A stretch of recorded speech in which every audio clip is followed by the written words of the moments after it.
As many as 3,000 children are in foster care in Alaska on any given day, spread across some 1,300 licensed foster homes. As Channel 2's investigative reporter Joe Burke reports tonight, the workload for frontline workers can be overwhelming. Mike and Rebecca, understaffing, high caseloads, they all put a strain on a job that's already emotionally difficult. And while no one wants kids to fall through the cracks, you'll see tonight it does happen. A home with a view, chalk drawings on the driveway. Her safety is my highest priority as a mom. Is Lisa Reisner's sanctuary after what she's lived through. I was very lucky to get out the way that I did. This mom of two is giving her children a safe, loving home, something she always wanted but didn't get. After my adoptive father passed away, it got worse. I got pulled out of school. I got pulled into homeschool, and then it became 24/7 all the time, just the abuse. She was just 4 years old the first time her real-life monster cornered her at night. For 12 years, she suffered sexual and physical abuse at the hands of Roland Allison Jr., a troubled, violent young adult. Roland, the youngest son of her foster parents, who were entrusted to keep her safe. He gets arrested, and you're in court. There's a court case. Yeah.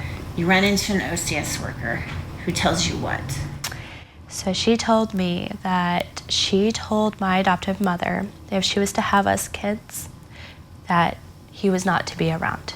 It was stunning information. It meant all along someone knew. I felt really, really numb. Like, I looked at her and I'm just thinking to myself, like, what did you just say to me? Kids are often left in these situations where they're known to be in danger and known to be suffering ongoing abuse. Mike Kramer helped Reisner sue the Office of Children's Services and won. He says many foster children never get a chance at justice. They know something bad happened to them in foster care, but they don't associate that with, I had a social worker whose job it was to protect me from that sort of thing and to investigate that home properly. I just stood in the hallway and I was like, I can't do this. It's hard. It's really hard. Seeing kids hurt, that's the absolutely worst part of the job. Child protection workers have tough jobs. In Alaska, there just aren't enough of them to go around. So last year, the turnover rate was approximately a little over 50% of our frontline caseworkers. And in some offices, particularly in some rural areas, we have as much as 80 to 100% turnover rate. Places like Bethel, Dillingham, and Nome, forcing Children's Services staff to choose which cases are considered priority. We just really see the whole system kind of balloon with, all of our attention having to be on the front end to just ensure basic safety of children. That high volume of serious caseloads comes with an intense emotional toll and a far-reaching ripple effect. And then, cases where kids are already in the system, those tend to possibly languish longer than we would like. Depending on the severity of a situation, OCS's policy requires families with reports of harm to receive a face-to-face visit within 24 or 72 hours or 1 week. Director Norberg told KTUU some offices only hit that target in about 3 out of every 10 cases. The statewide average is 5 in 10. This, as the state in 2018 received the highest amount of calls yet, more than 23,000 reports of harm to its child protection hotline. People are, concerned about our kids, and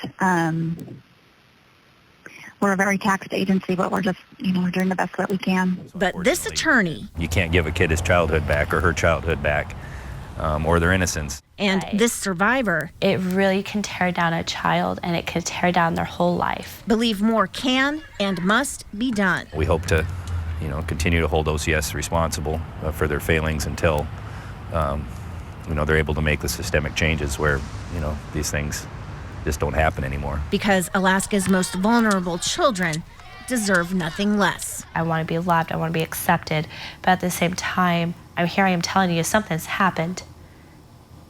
Investigate that. That's really all. I mean, if they would just done that, they could have saved me 12 plus years of abuse.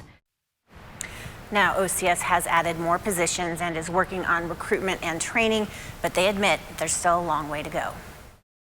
Fixing a broken system with empathy. Channel 2's investigative reporter Jill Burke shows us now how wellness for workers became a strategy to help child protection staff do a better job helping troubled families. Jill?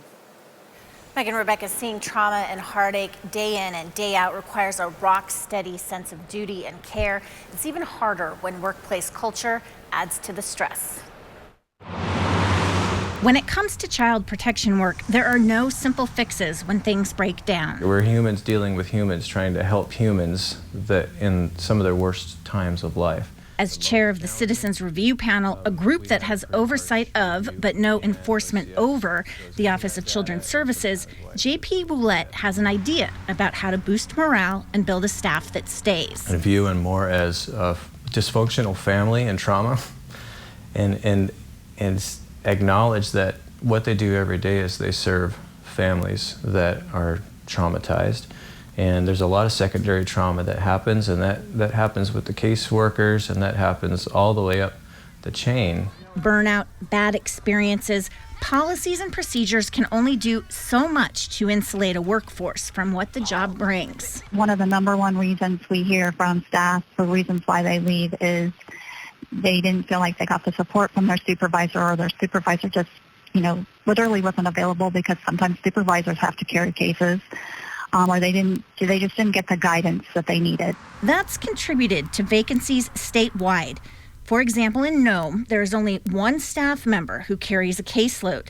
The director of OCS says there should be 6. By next week, Dillingham won't have any. And in Bethel, only half of the case-carrying positions, 10 out of 20, are filled. For workers. In presentations this spring to the legislature, Willett emphasized why workplace wellness must be a top priority. So the people who have some of the hardest jobs and thankless jobs in the state, there's no sense of self-care, there's no sense of helping each other out, or just that awareness that we have a hard job and it's killing us. Solving that disconnect has become a retention strategy. They are assigned to a mentor who goes out and field shadows them, and then also works with their direct supervisor in making sure that they have an individualized training plan. Some OCS offices are coupling the mentoring with showing workers how to use their health benefits, things like counseling and massages. And Willett says it's working. You have to let people know that they're cared for and that they'll be protected. And so wellness. Now, OCS is really focused on that first year of hire. Often staff leave after just 18 months, and OCS would like to change that. They're reworking how they help staff after really difficult cases. Other incentives include flexible work schedules and locations.